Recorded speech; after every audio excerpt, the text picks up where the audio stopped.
Welcome to Teamwork Tuesday.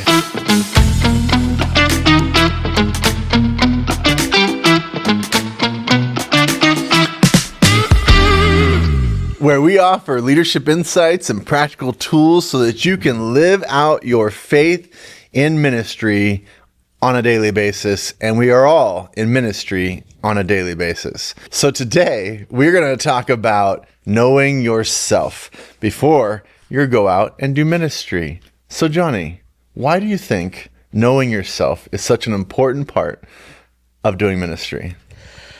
Well, if you don't know yourself, you can't guard against your weaknesses. I think you also can't exploit your strengths, would be another thing I would say. The better you know yourself, the better you can place yourself in positions where your strengths are being used and your weaknesses are either getting worked on or aren't totally destroying your opportunity to help lead others. Let me ask you a question now.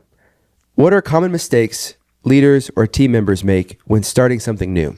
That's a great question. Thanks for asking it. You're welcome. What happens is we rush past self-assessment because we kind of just think about what we want to do. We're always thinking about the other person and the ministry. It's awesome. It's awesome thoughts. But when you rush past knowing yourself, you end up leading from an insecure place. A lot of your insecurities come out in your leadership. And so it's good to know who you are before you go out and reach others.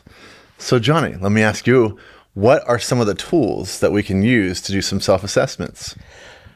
It's a great question. Thank you. I'm glad you asked. There are actually lots of tools out there you guys can use. You could do the spiritual gifts test. We are obviously in ministry here at our church at Yosemite Lakes Community Church. And the Bible is very clear. God has given us each gifts to use to encourage and build up his body. So you can't do that if you don't know what yours are. There's all kinds of tests on the internet. You can do a spiritual gifts test or a 360-degree feedback. That one's super invasive, very good. It involves a lot of people to help you see your blind spots, good and bad.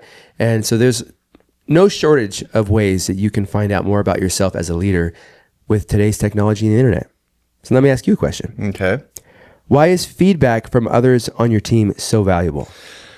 Yes. And let me just say, this is the hardest thing that I have ever done. It took me years to be okay with feedback. Because as a pastor, you might be surprised, you get a lot of negative feedback. You don't say. Yes. And so I just started ignoring it because I needed to in order to move forward and not, I was going to say blow my brains out. I'm going to think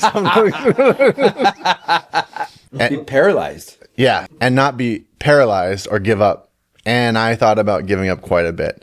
So as I got stronger in who God made me, then I started being more open to feedback. And what feedback does is it opens up some blind spots because you think you're pretty good at your strengths and you don't really want to focus on your weaknesses. But what you will find is where you are strong, you might be overdoing the strength. And that overdoing actually is causing some harm.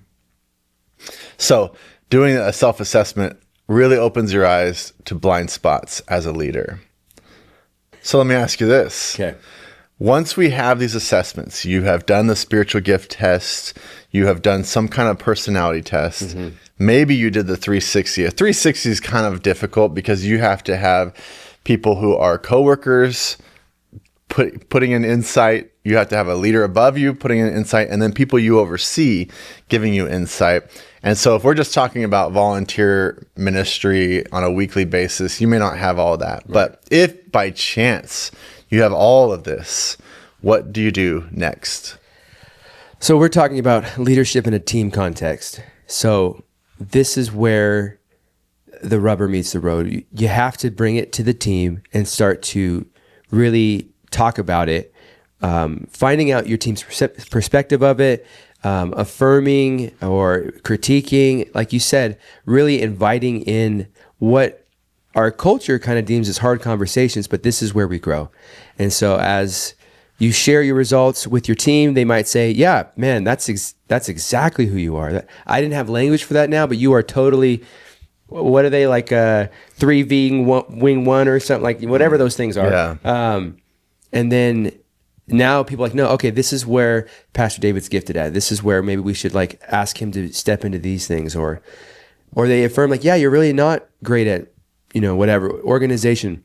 It's not one of the greatest strengths that I have. So then you start learning, okay, let's not give Johnny that job, right? Let's move this over to maybe this person who we know is gifted. So the community knowing each other's giftings and weaknesses really allows an organization to move with efficiency forward towards their vision and their calling.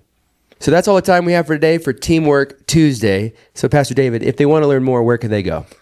Thanks for asking, Pastor Johnny. We do have a book, and it's called 26 Steps for Launching a Ministry.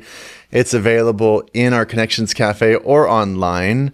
And we have a link popping up that you can go and watch some more videos. Thanks for being here.